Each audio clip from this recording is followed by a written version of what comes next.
মকতুম এই বইয়ের পৃষ্ঠায় লেখক লিখছেন যে পয়গম্বর মোহাম্মদ রসুল্লাহর মায়ের সঙ্গে তার পিতার বিয়ে হয়েছিল রজব মাসের 6 তারিখের দিনগত রাতে। কত বললাম?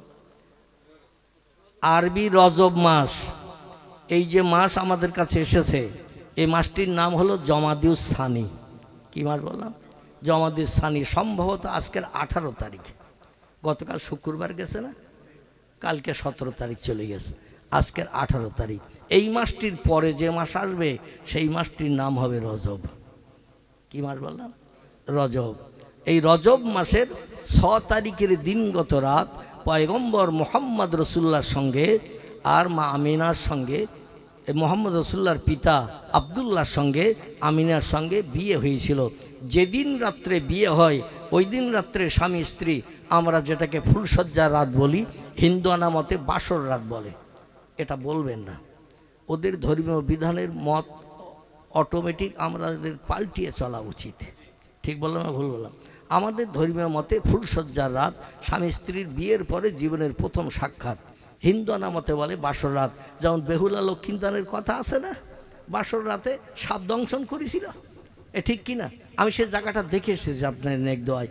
জায়গাটির নাম হলো আপনার বগুড়া। বগুড়া কি বললাম? বগুড়ার মহাস্থান জায়গাটির নাম। সেখানে আমি গিয়েছি। এখনও সেই উঁচু ঢিবি, মানে 2 নারকেল গাছ সমান প্রায় কাছাকাছি হবে, এইরকম উঁচু ইটির ওপরে ইট দিয়ে সেই টিলা বানিয়ে সেইখানে 2টো মানুষের শোয়ার জায়গা এখনও তৈরি করা। বহু মানুষ দেখতে যায়। আমিও গিয়েছিলাম এই মহাস্থানে, প্রোগ্রাম করতে গিয়েছিলাম।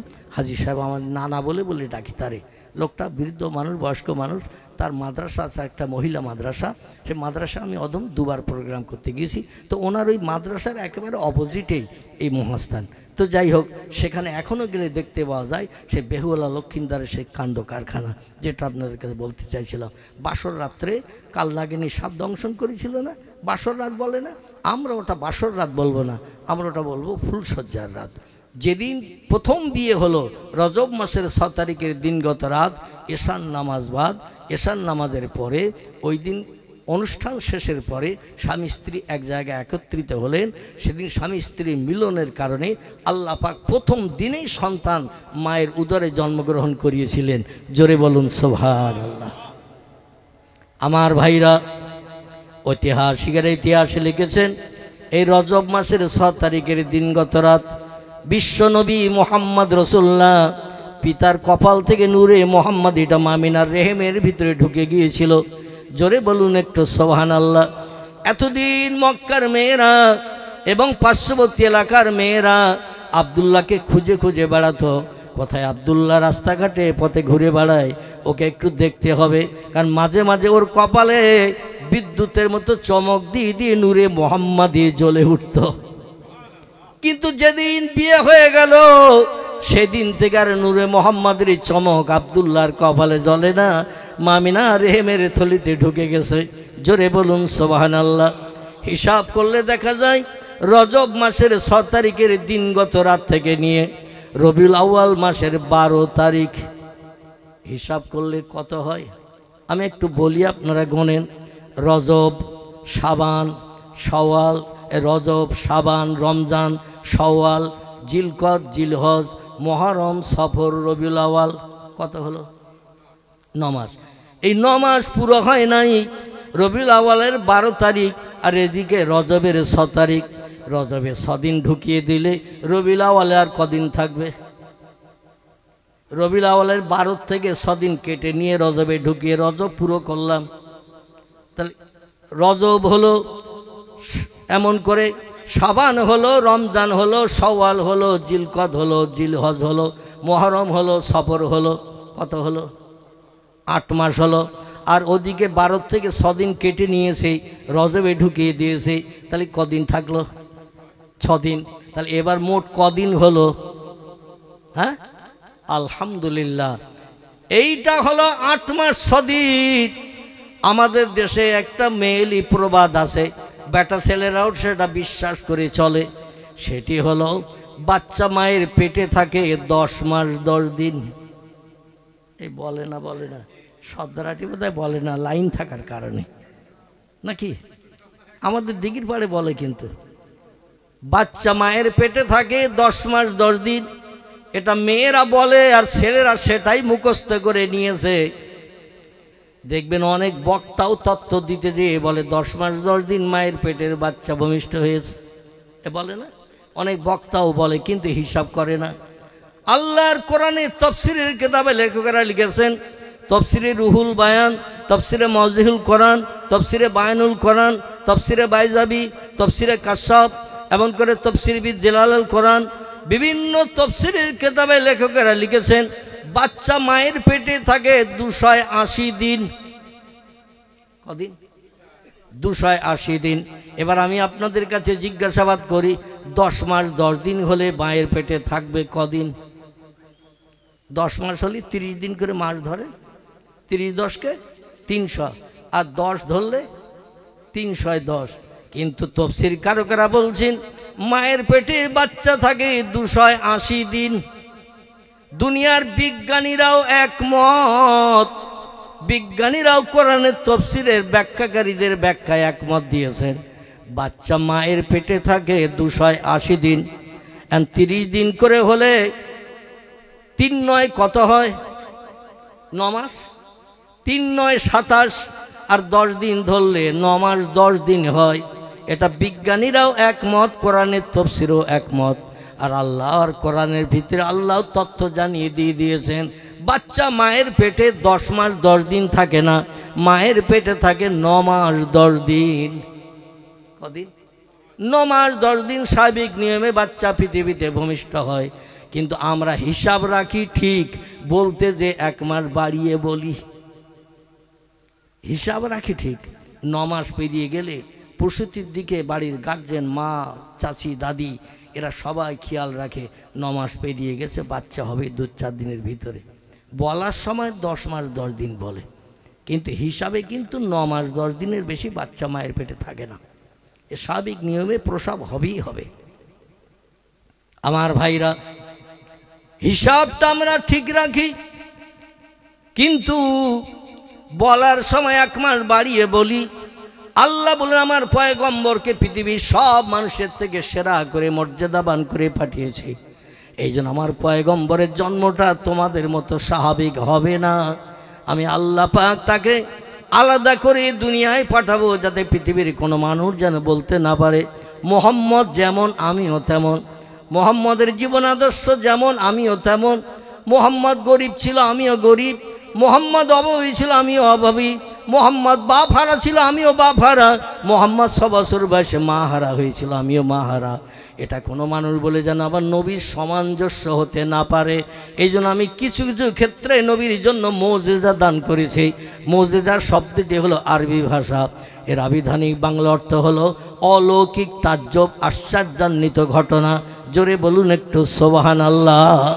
আল্লাহ বলেন আমি নবীর জন্য কিছু মুজিজা দান করেছি। সিরাতের কিতাবে এসেছে বিশ্বনবী মুহাম্মদ রাসূলুল্লাহ সাল্লাল্লাহু আলাইহি সাল্লামকে পৃথিবীর মানুষের থেকে বিরল করে পৃথিবীতে আল্লাহ নিদর্শন দেখানোর জন্য 4500-এর মতো মুজিজা পয়গম্বরকে আল্লাহ দান করেছিলেন। কতটা বললাম? 4500-এর মতো মুজিজা, মানে অলৌকিক, তাজ্জব, আশ্চর্যান্বিত ঘটনা আমার নবীকে দিয়ে আল্লাহ ঘটিয়েছেন। আর বলেছেন অলা তাকুলু, কোনোদিন তোমরা যেন বলিও না মোহাম্মদ যেমন আমিও তেমন, মোহাম্মদের সমান।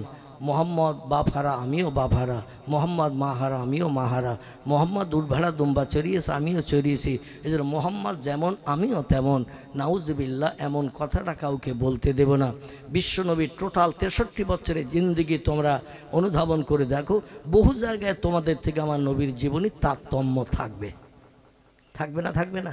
থাকবে। আল্লাহ পাক বললেন শোনো, আমি 8 মাস 6 দিন মামিনার পেটে পয়গম্বরকে রাখার পরে আমাদের দেশের বাচ্চারা জন্ম নেয় 9 মাস 10 দিনে। কদিন? 9 মাস 10 দিনে। এটা হলো স্বাভাবিক নিয়ম। 9 মাস 5 দিন 6 দিন 7 দিন 8 দিনও জন্ম নিতে পারে, কিন্তু 10 দিনের বেশি কোনো বাচ্চা মায়ের পেটে থাকে না, যদি কোনো রোগ বেমারি না হয়, বাচ্চা যদি মারা টারা না যায় মায়ের পেটে। আমার ভাইয়েরা সুস্থভাবে যদি মায়ের পেটে থাকে 10 দিনের বেশি 11 দিন হয় না, এরই ভিতরে 2-4 দিন আগে পরে জন্মগ্রহণ করে। আল্লাহ বলেন আমার হাবিব তোমাদের থেকে আমি বিরল করে এই জন্য পাঠিয়েছি, আমার নবীকে আমি দুনিয়ায় পাঠিয়েছি 8 মাস 6 দিনে। কদিন? 8 মাস 6 দিনে। তাই বলে তোমরা জানো ধারণা করিও না আমার মোহাম্মদকে আমি আগে ভাগে 1 মাস আগে দুনিয়ায় পাঠিয়েছে বলে আমার মোহাম্মদ অপুষ্ট জন্ম নিয়েছে। আমাদের দেশে অনেকে 7 মাসে বাচ্চা হয়, হয় না? হয় না? 8 মাসও হয়। তো ওই বাচ্চা কিন্তু স্বাভাবিক নিয়মে যে বাচ্চা হয় ওর মতো হবে? এই কম বয়সের বাচ্চা হলে তুলোর ভেতরও রাখতে হয়, লাইট দিয়ে গরম দিতেও হয় মাঝে মাঝে, কম বয়সের হলে। কি ঠিক বললাম না ভুল বললাম? লাইট দিয়ে গরম দিতে হয়, কারণ কম বয়সে কম পুরুষ্ট, এই জন্য একে আলাদা ট্রিটমেন্ট করতে হয়। আল্লাহ বললেন তোমরা যেন ধারণা করিও না 1 মাস আগে আমার পয়গম্বরকে পৃথিবীতে আমি পাঠিয়েছি, এই জন্য আমার পয়গম্বর অপুরুষ্ট, এটা যেন তোমরা ধারণা চিন্তা ভাবনা করিও না। আমি কেন যে 8 মাসে পাঠালাম আমি তার একটা নজির তোমাদের দেখাচ্ছি। জোরে বলুন একটু সুবহানাল্লাহ, একটু মহব্বতে দরুদ শরীফ।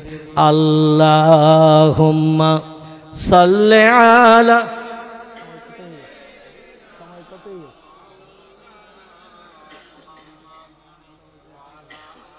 আল্লাহু আকবার।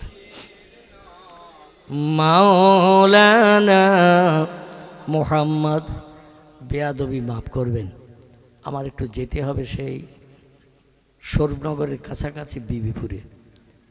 আমার এখানে বক্তৃতার টাইম ছিল 7:30 থেকে 8:30, 9:45 বা 9টা পর্যন্ত, কিন্তু আমাকে স্টেজে বসতে 8টা 5-10 হয়ে গেছে, 9টা বেজে গেছে। আমার আবার সেখানে 10টায় জাস্ট 10টায় টাইমে দিয়েছে, এখান থেকে নামতে হবে, বেরোতে হবে, রাস্তায় যেতে হবে। যার কারণে বিশ্বনবী মোহাম্মদ রাসূলুল্লাহর তথ্যটা আমি আর পরিবেশন করতে পারছি না। আমি আরও 1-1.5 ঘন্টা 2 ঘন্টা বললে আপনারা উঠতেন না, কিন্তু সময় সংক্ষেপের কারণে মানে টাইম টেবিল একটু গড়বড় হওয়ার কারণে আমি বাধ্য হয়ে মানে শেষ করতে বাধ্য হচ্ছি আর কি। তবু একটা ছোট্ট তথ্য আপনাদের কাছে দেই 2-5 মিনিটের জন্য। তথ্যটি হলো এই যে পয়গম্বর মোহাম্মদ রসুল্লাহ সাল্লাল্লাহু আলাইহি সাল্লামের আম্মা জান হজরতে আমিনা যখন বিশ্ব নবীকে পেটের ভিতরে পরিপূর্ণ রেখে দিয়েছেন, ওই সময় পয়গম্বর মোহাম্মদ রসুল্লাহর মা ওনার ঘর থেকে জমজম কুবিয়ে পানি আনতে যেতেন। কিসে? আচ্ছা হাজি সাহেব কে কে আছেন একটু হাত তোলেন তো দেখি। আল্লাহু আকবার। আচ্ছা আমার সঙ্গে যিনি হজ পাক করতে গিয়েছিলেন আপনাদের ওয়াহিদ বক্স সাহেব, উনি বেঁচে আছেন না মারা গেছেন? বেঁচে আসতে, ও লোকটাও আজকে আমার সঙ্গে, হ্যাঁ আল্লাহু আকবার, আমার সঙ্গে হজ পাকে গিয়েছিলেন। আমি 45 দিনের মতো ওনাকে নিয়ে হজের সমস্ত আরকান আহকাম পালন করিয়েছিলাম। আমার মনে মনে ইচ্ছা হচ্ছিল যে নিশ্চয়ই উনি আসবেন এবং অনেক দিন পরে ওনার সঙ্গে দেখা হবে, কারণ আমার হজের সফরের সাথী। তো যাই হোক, অসুস্থতে আছেন, আল্লাহ কঠিন রোগ থেকে শেফাই কুল্লিয়া দিয়ে সুস্থতা দান করুন, সকলে বলুন আমিন। এবং আল্লাহ পাক যদি ওই রোগী ওই অসুস্থতায় মৃত্যুদান করেন, ইমানি হালাতে আল্লাহ পাক তাকে দুনিয়া থেকে উঠিয়ে নিয়ে আমাদেরও যেতে হবে না? হবে না? আমাদেরও যেতে হবে। ইমানি হালাতে আল্লাহ পাক বিদায় করিয়ে হাসরের মাঠে হাজিদের দলে দলভুক্ত করিয়ে নূরের টুপি মাথায় দিয়ে আল্লাহ যেন তার জান্নাত হালাল বানান, সকলে বলুন আমিন। যেটা আমি বলতে চাচ্ছিলাম, মামিনার পেটের ভিতরে মোহাম্মদ রসুল্লাহ আছেন।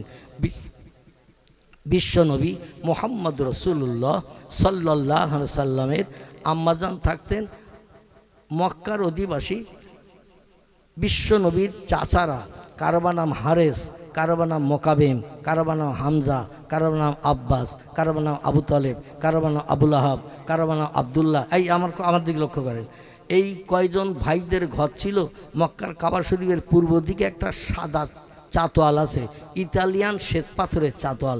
হাজি সাহেব যারা হজ করেছেন দেখে এসেছেন, এই জন্য আমি হাজিদের একটু হাত তুলতে বলছিলাম। কারণ কাবা শরীফের পূর্ব দিকে একটা সাদা পাথরের চাতোয়াল আছে। আমার পায়ের ধাপের 255 ধাপের রাস্তা। কতটা বললাম? আমি পায়ের ধাপ মেপে গুনেছি, কারণ ওখানে তো ফিতে ফেলে মাপা যাবে না, আর ফিতে ফেলে মাপলেই কিন্তু ডাল রুটি খেতে হবে, মানে জেলখানায় যেতে হবে। এই মাপামাপি করছি, বোমাটাও মারবি নাকি? এই জন্য নিজের ব্রেন মগজ খুলিয়ে আমি একটু মেপেছিলাম 255 ধাপের রাস্তা। কাবা শরীফের চাতোয়ালটা টোটাল এরিয়াটা হলো আমার পায়ের ধাপের 730 ধাপের রাস্তা। কতটা বললাম? টোটাল কাবা শরীফের চাতল যেখানে হাজিরা তওয়াফ করে থাকে, কাবা ঘরকে বেষ্টনী করে ঘিরে 7 বার চক্র দিয়ে তওয়াফ করলে এক তওয়াফ হয়।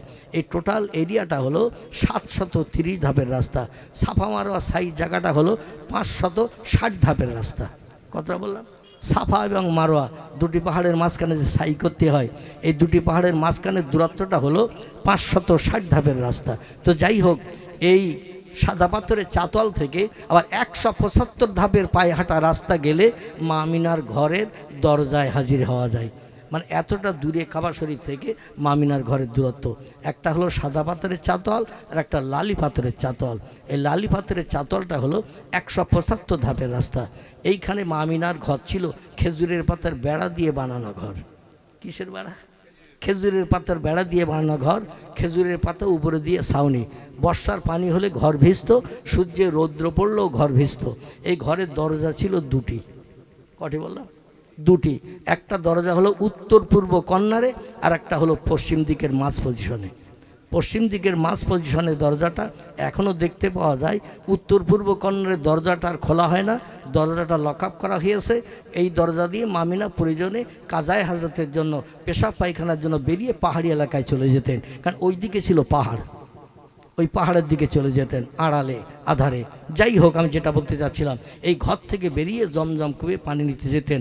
তো কাবা শরীফের ভিতর দিয়ে চাতোয়ালে নামতে হবে। চাতোয়ালটা আবার কাবা শরীফের একেবারে কাছাকাছি ওইখানে ছিল জমজম কূপ। জমজম কূপ এখন আর হাজিরা দেখতে পায় না। আমি 2002 সালে প্রথম যখন গেলাম, আমি 32টি দিন জমজম কূপের গোড়ায় যেয়ে পানি পান করলে, পিপাসা লাগলেই পানি পান করতে ওই জমজম কূপের গোড়ায় যেতাম। 2004 সাল থেকে জমজম কূপ দরজা বন্ধ করে দেওয়া হয়েছে, আর হাজিদের দেখতে দেওয়া হয় না। এই জমজম কূপ দেখতে গেলে 23টা ধাপ সিঁড়ি ভেঙে নিচে নামতে হয়। কটা বললাম? 23টা ধাপ সিঁড়ি ভেঙে। আমরা যেমন ছাদে উঠি একতলা দুতলায়, সিঁড়ির ধাপ গুনি না, ওইরকম 23টা ধাপ সিঁড়ি ভেঙে নিচে নামতে হবে। নিচে নেমে 60 ধাপ পায়ে হেঁটে যেতে হবে। কতটা বললাম? 60 ধাপ পায়ে হেঁটে গেলে জমজম কূপের গোড়ায় এখন যাওয়ার সুযোগ রয়েছে, যেখানে জমজম কূপ আছে। তবে এখন আর কোনো হাজিদের ঢুকতে দেওয়া হয় না। 2002 সালে আমি যখন প্রথম হজ পাকে গিয়েছিলাম, আল্লাহ পাক নসিব করেছিল দেখার। 32 দিন পিপাসা লাগলেই ওই কুয়ার গোড়ায় যেতাম, যে পানি পান করতাম। যাই হোক, এই কুয়াটা ছিল তখন ফাঁকা জায়গা।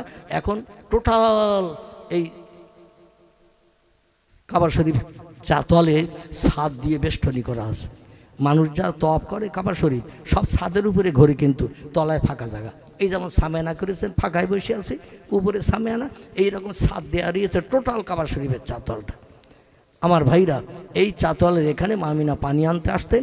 আর দেশের মানুষদেরও একটা পানির ব্যবস্থা এখনও পর্যন্ত 1450 বছর হয়ে গেছে, একটা টিউবওয়েল নেই, একটা ডিপ টয়েল নেই, একটা পুকুর নেই, খাল নেই, ডোবা নেই, পানির কোনো ব্যবস্থা নেই।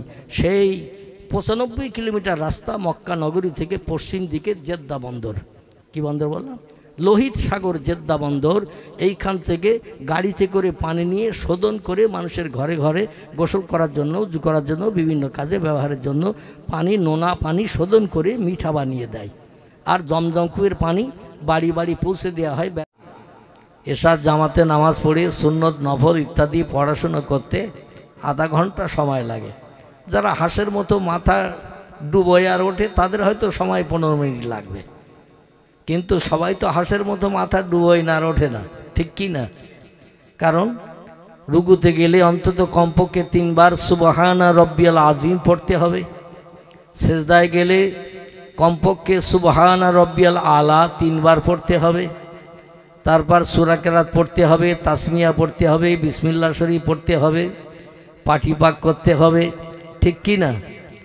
তারপর দোয়া সানা পড়তে হবে। এই সবগুলো পড়ে নামাজ শুরু করে সেজদা করে আবার তাশাহুদ পড়তে হবে, দরুদ পড়তে হবে, দোয়া মাসুরা পড়ে ডাইনে বামে সালাম ফিরিয়ে তারপরে তো নামাজ শেষ। মোনাজাত নাই করলেন, সালাম ফিরালে নামাজ শেষ হয়ে যায়, এটা হাদিস শরীফের কথা। কিন্তু এইবার মোনাজাত নাই করলেন আপনি, কিন্তু সালাম ফিরানো পর্যন্ত সময় তো দিতে হবে। যার কারণে আমার চিন্তা ভাবনা ছিল আধা ঘন্টা সময় লেগে যাবে। ইনশাল্লাহ আধা ঘন্টাও লেগে গেছে। নামাজ যাদের শেষ হয়ে গেছে, সারা রাত আর নামাজের তাগিদ নাই, ঠিক কি না? আল্লাহ রাতের বিশ্রামের জন্য দেহের ক্লান্তি দূর করার জন্য এই রাত 8টা থেকে একেবারে ফজরের আজানের সময় পর্যন্ত বিবি বাচ্চা নিয়ে শান্তির ঘুমে বিছানায় নিদ্রায় যাওয়ার সুযোগ আছে না নাই? আল্লাহ পাক সেই সুযোগ দান করেছেন।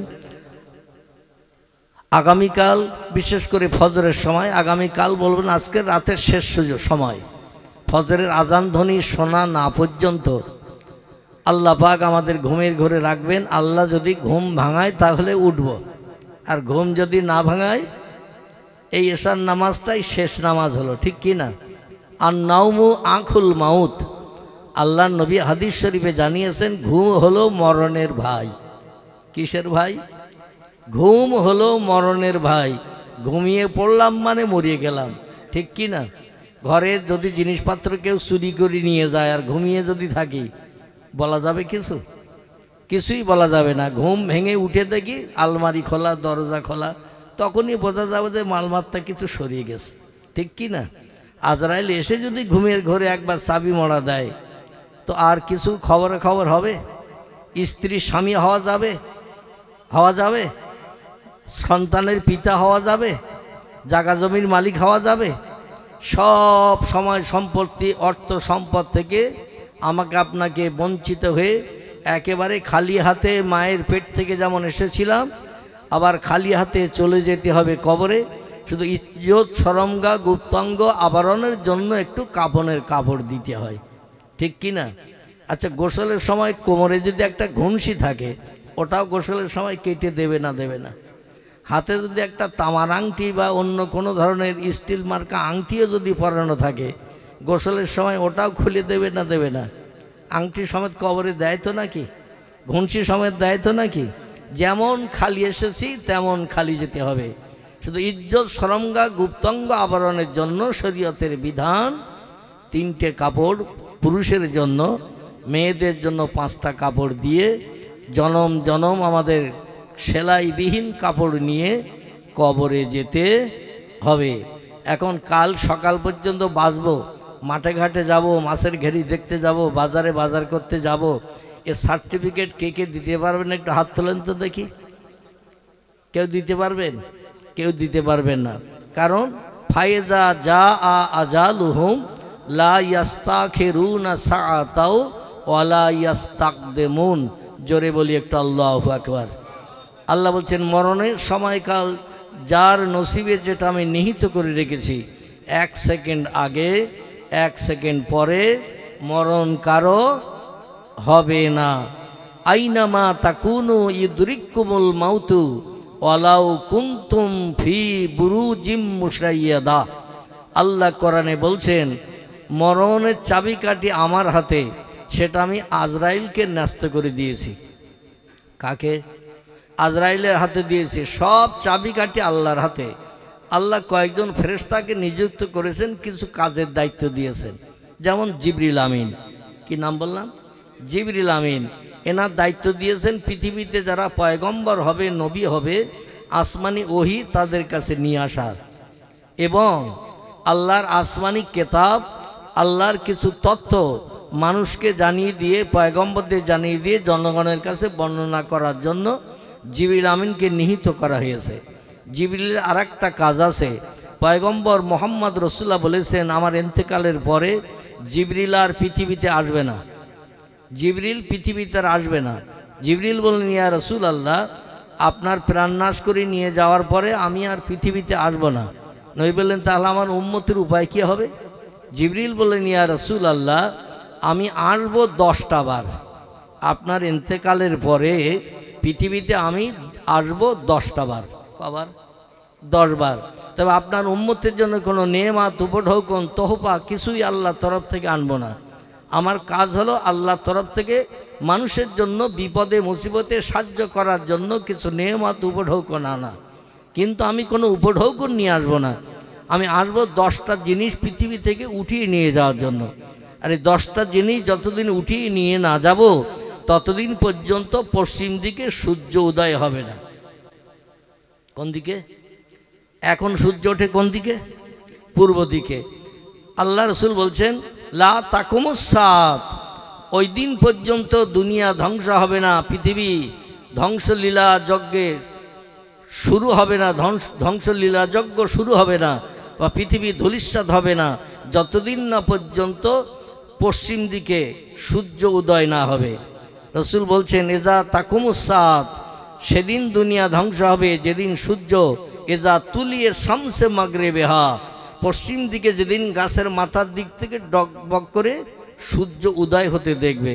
আচ্ছা, আমাদের বিশ্বাস হয়? আচ্ছা, অতীত কাল থেকে নিয়ে আজ পর্যন্ত সূর্য কোনোদিন গতিপথ পরিবর্তন করেছে? কথা বলেন, সবাই একটু কথা বলবেন, তাহলে আমার কিছু দিতে সুবিধা হবে। আর যদি বলেন বাড়ির থেকে আসার সময় মেয়েদের সঙ্গে ঝামেলা করে এসেছি হুজুর, মন গরম গরম ভাব, তাহলে আমার একাই ঘন্টাখানি বক্তি হবে। তবে আপনারা কিছু উত্তর দিলে আমার কিছু দিতে সুবিধা হবে, আর এখানে আল্লাহর রহমত বর্ষণ হবে। কারণ কোরআন হাদিসের মজলিসে বক্তা শ্রোতা কথা বললে জজবা তৈরি হয়, আর যেখানে জজবা তৈরি হয় আল্লাহ খুশি হয়ে যে উভয়ের কথা বলার বিনিময়ে আসমানি রহমত বর্ষণ করে থাকেন। জোরে বলে একটু সুবহানাল্লাহ। তাহলে আপনারা একটু আমার কথার উত্তর দিতে আপত্তি আছে কার কার? একটু হাত তোলেন তো দেখি, শুনে বুঝিয়ে উত্তর হাত তুলতে হবে। মানে আমি বলছি বলি হাত তুলবেন, তাহলে কিন্তু জলসা মাথায় উঠে যাবে। মানে আপত্তি আছে কার কার? কার আপত্তি আছে নাকি? আপত্তি নাই, আর আপত্তি থাকা উচিত নয়, ঠিক কি না? এই জন্য রসুল বলছেন ইজা তুলিয়ে শামসে মাগরিবেহা, যতদিন না পর্যন্ত পশ্চিম দিকে সূর্য উদয় হতে না দেখবে ততদিন পর্যন্ত দুনিয়া ধ্বংস হবে না। তিরমিজি শরীফের হাদিসে পয়গম্বর বলছেন যখন পৃথিবীর মানুষ একটা মানুষ আল্লাহ শব্দ ব্যবহার করবে ততদিন পর্যন্ত দুনিয়া ধ্বংস হবে না। জোরে বলুন সুবহানাল্লাহ। এখন প্রতিদিন মসজিদে 5 বার করে আল্লাহু আকবার ধ্বনি উঠছে না উঠছে না? আল্লাহর নাম। মুয়াজ্জিন যখনই আজান দেয় প্রথম কি বলে? আলহামদুলিল্লাহ। আপনারা বোধহয় শোনেননি কোনোদিন আজান নাকি? তাহলে আপনারা একটুখান আগেই বললেন যে আমরা হাত তুলব ওই অবস্থায় যখন কোনো উত্তর দিতে সুবিধা হবে। আর আপত্তি আছে কার কার জিজ্ঞাসা করলাম, কেউ হাত তুললে না, কিন্তু আমার ভাই একাই উত্তর দিল, আপনারা চুপ করে বসে আছেন। যাই হোক, আমি যেটা বলতে চাচ্ছি সেটি হলো এই যে পয়গম্বর মোহাম্মদ রসুল্লাহ বলছেন আল্লাহ শব্দ ব্যবহার করা মতো মানুষ পৃথিবীতে যতদিন একজন থাকবে ততদিন আল্লাহর স্বাদের দুনিয়া আল্লাহ ধ্বংস করবেন না। তাহলে এখন প্রতিদিন মসজিদে, প্রত্যেক মসজিদে মুয়াজ্জিন যখন আজান ধ্বনি দেয় প্রথম আওয়াজটা কি বলে? আলহামদুলিল্লাহ। এবার কয়েকজনের গলা একটু ছেড়িয়েছে। আচ্ছা, এখানে সবাই যদি আল্লাহু আকবার বলেন, কালকে গিয়ে বসিরহাট বাজারে গেলি মারধর করবে বসিরহাট থানার ওসি পুলিশ টুলিশ? মারধর করবে নাকি? মারধর করবে না। বা কেউ কি বারণ করবে যে তুমি ওখানে জলসায় বসে আল্লাহু আকবার কেন বললে? আল্লাহু আকবার শব্দটা হলো আরবি ভাষা। কি ভাষা? আরবি ভাষা। এর বাংলা অর্থ হলো আল্লাহ হলেন আমাদের মহান মালিক, স্রষ্টা। এমনকি খলাকাস সামাওয়াতি ওয়াল আরদ, তামাম আকাশের জমিনে যা কিছু আছে আকাশে এবং এই পৃথিবীর জমিনে যা কিছু আছে সব সৃষ্টির মালিককে আলহামদুলিল্লাহ। সব সৃষ্টির মালিক হলেন আল্লাহ। সেই আল্লাহু আকবার শব্দটা মসজিদে মুয়াজ্জিন প্রথম আওয়াজ ধ্বনি দেয়। মুসলমানের বৈশিষ্ট্য হলো মুসলমান যখন মায়ের উদর থেকে পৃথিবীতে জন্ম নেয় দেখবেন আল্লাহু আকবার শব্দটা ওই ঘরে উচ্চারিত হয়। এটা হলো ধর্মীয় বিধান। কোনো বাচ্চা জন্ম নিলে, ছেলে বা মেয়ে জন্ম নিলে একটু মুয়াজ্জিন ডেকে আজান দিতে হয়। ঠিক না ভুল? আমাদের দেশে তো সব নিয়ম নীতি নেই, শুধু ড্যান্স দেব, বক্স বাজাবো আর তারে নারে নারে গান গাবো আর ছেলে মেয়ে একসঙ্গে হুড়োহুড়ি করবো আর ফুচকা খেয়ে মোবাইল নম্বর নিয়ে বাড়ি যেয়ে রাতের বেলা একসাথে করবো। ঠিক বললাম না ভুল বললাম? ফুচকা খেয়ে মোবাইল নম্বর নিয়ে বাড়ি যেয়ে সারা রাত ঘুমোবে না, সকালবেলা উঠেছে চোখ দুটো কোকিলের চোখের মতো। কিসের চোখ? কোকিল বোঝেন তো নাকি? কোকিল ও দেখতে সাদা তো নাকি? না লাল? কালো। কাক আর কোকিল দেখতে একই রকম, কিন্তু কাক আর কোকিলের দেহের ডিফারেন্স হলো কাকের চোখ কালো, কোকিলের চোখ লাল। এই কোকিলের চোখের মতো আমাদের যুবক ভাইদের, তবে এই পাড়ার যুবকদের নাম বলবো না, কারণ এদের নাম বললে এরা আবার সামনের বছর হয়তো জলসা দেবে না। বলে হুজুর আমাদের আমি বদনাম দিয়ে গেছে, এজন্য এই পাড়ার ছেলেরা ভালো, মেলা বন্ধ করে জলসা দিচ্ছে, এদের আমি সাধুবাদ জানাই। তো যেটা আমি বলতে চাচ্ছিলাম সেটি হলো এই, দেখবেন আমাদের ছেলেরা সারা রাত মোবাইলে অ্যাকশান করিয়ে সকালবেলা যখন উঠেছে সারা রাত ঘুমোয়নি, চোখটা কোকিলের চোখের মতো এরকম লাল। ঠিক বললাম না ভুল বললাম? সারা রাত অ্যাকশান করেছে। মেলায় গেলে চরিত্র ভালো থাকে, কথা বলে, সেখানে নারী পুরুষের আনাগোনা হয় আর চৌম্বকের কানেকশান চলে। কিসের কানেকশান? চৌম্বক। চৌম্বক, চৌম্বকের পাশে লোহা ধরলে যেমন ক্যাট করে চৌম্বকটা টেনে নেয়, ওখানে নারী পুরুষ যেখানে এক জায়গায় হবে ওখানে চৌম্বকের কানেকশান হবে। ওটা আল্লাহ দিত অনুদান। জোরে বলুন একটু সুবহানাল্লাহ। এই জন্য আল্লাহ বলছেন কুল্লিল মুমিনিনা ইয়াগুদ্দু মিন আবসারিহিম, ও দুনিয়ার যুবক পুরুষেরা, অপরিচিত নারীর দিকে তুমি তোমার চোখ দিয়ে ফিরে তাকিও না। পর্দা কিন্তু আল্লাহ মেয়েদের জন্য ফরজ করেনি। আমরা মনে মনে ধারণা করি মেয়েদের জন্য পর্দা ফরজ, ওদের বোরকা পরে রাস্তাঘাটে পথে চলতে হয়, কিন্তু কোরআনে আল্লাহ আগে পুরুষের পর্দা ফরজ করেছেন। জোরে বলি একটু সুবহানাল্লাহ। আল্লাহ বলছেন কুল্লিল মুমিনিনা ইয়াগুদ্দু মিন আবসারিহিম, ও দুনিয়ার যুবক পুরুষেরা, তোমরা তোমাদের চোখগুলো অবনত করো, পরনারীর চেহারার দিকে দৃষ্টি দিতে, পরনারীর চেহারার দিকে তাকাতে তোমরা তোমাদের চোখগুলো অবনত করো। অপরিচিত কোন নারীর চেহারার দিকে তোমরা তাকাবে না, কারণ তাকালে তোমার চোখ নাপাক হয়ে যাবে। আর নাপাক চোখের ময়লা পরিষ্কারের জন্য আমি আল্লাহ পাক স্পেশাল সাবান বানিয়ে রেখেছি। দুনিয়ায় জামা কাপড়ে ময়লা লাগলে যেমন সানলাইট সাবান দেই, গ্লিসারিন সাবান দেই, ইন্টারন্যাশনাল লাক্স সাবান দেই, আবার সার্ফও দেই। কাপড় চোপড়ে ময়লা লাগলে সার্ফও লাগাই।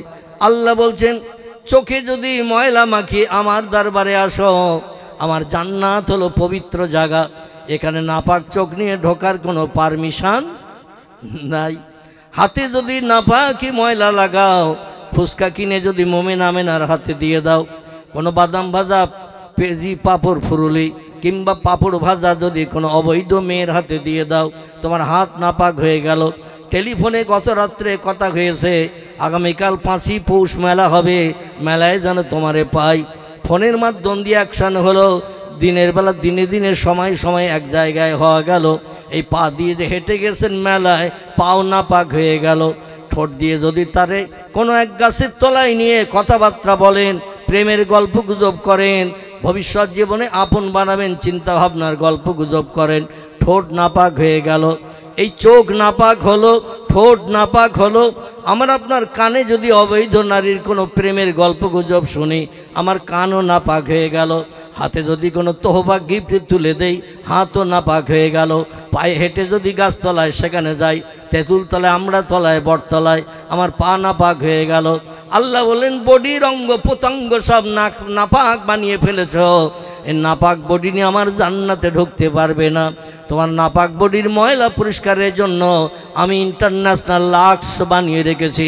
ওই সাবান দিয়ে ময়লা পরিষ্কার হবে, দেহে যখন আর ময়লা থাকবে না, তখন আমার জান্নাতের অধিবাসী বনতে তোমার অসুবিধা হবে না। বোঝা যাচ্ছে তো নাকি আমার ভাইরা? এখন আল্লাহ জাহান্নামের সাবান বানিয়ে রেখেছেন ইন্টারন্যাশনাল লাক্স, দামি সাবান। এই সাবানের নাম হলো আগুন সাবান। কি সাবান? দুনিয়ায় ময়লা লাগলে আমরা দেখবেন বিভিন্ন ধরনের সাবান সার্ফ, বিভিন্ন ধরনের মেডিসিন ব্যবহার করি ময়লা তোলার জন্য। আবার কঠিন ময়লা লাগলে দেখবেন আবার একটু ভ্যানিশ ট্যানিশ লাগাতে হয়। আবার কঠিন ময়লা লাগলে যে ময়লা কলার আঠা গাবের আঠার দাগ লাগলে কি এমনি সাবানে পরিষ্কার হবে? কলার আঠা গাবের আঠার দাগ, এই ময়লা পরিষ্কার করতে গেলে সরিষার তেল দিয়ে নখ দিয়ে একটু ঘষতে হয়, পিঁপড়ের আঠা দিতে হয়, হয় না? অনেক ধরনের মেডিসিন দিয়ে কলার আঠা গাবের আঠার দাগ তুলতে গেলে একটু সময় বেশি দিয়ে দিয়ে ঘষতে হয়। আল্লাহ বলেন তোমার দেহে ওই রকম কঠিন কঠিন ময়লা মেখে যদি বান্দা কবরে আসো, তাহলে কিন্তু কবর থেকে যেদিন হাসরের ময়দান হাজির হয়ে যাবে, সেদিন তোমার নাপাক বডি নিয়ে আমার জান্নাতে প্রবেশ করার অধিকার দেয়া হবে না। এই বডির ময়লা পরিষ্কারের জন্য আমি জাহান্নামের আগুন সাবান রেডি করে রেখেছি। অহুম ফিহা খালিদুন, আল্লাহ কোরআনে বলছেন কতদিন যে জ্বালানো হবে তোমাকে, এর কোনো নিশ্চয়তার কথা বলা নাই, কোনো মাস বছরের কথা বলা নাই। অহুম ফিহা খালিদুন, ফেরেশতারা শুধু দগ্ধ করতে থাকবে, পুড়াতে থাকবে, পুড়িয়ে পুড়িয়ে পুড়িয়ে পুড়িয়ে ময়লা যত সময় পরিষ্কার না হবে তত সময় জান্নাতের নাম নিশানা তুমি পাবে না। তবে পয়গম্বর মুহাম্মদ রাসূলুল্লাহ হাদিস শরীফে তথ্য দিয়ে বলছেন, ওয়ান উসমান রাদিয়াল্লাহু আনহু ক্বালা ক্বালা রাসূলুল্লাহ সাল্লাল্লাহু আলাইহি ওয়াসাল্লাম মান ক্বালা লা ইলাহা ইল্লাল্লাহ দাখালাল জান্নাহ, রাওয়াহু মুসলিম। জোরে বলুন একটু আল্লাহু আকবার, আর একটু জোরে বলুন আল্লাহু আকবার।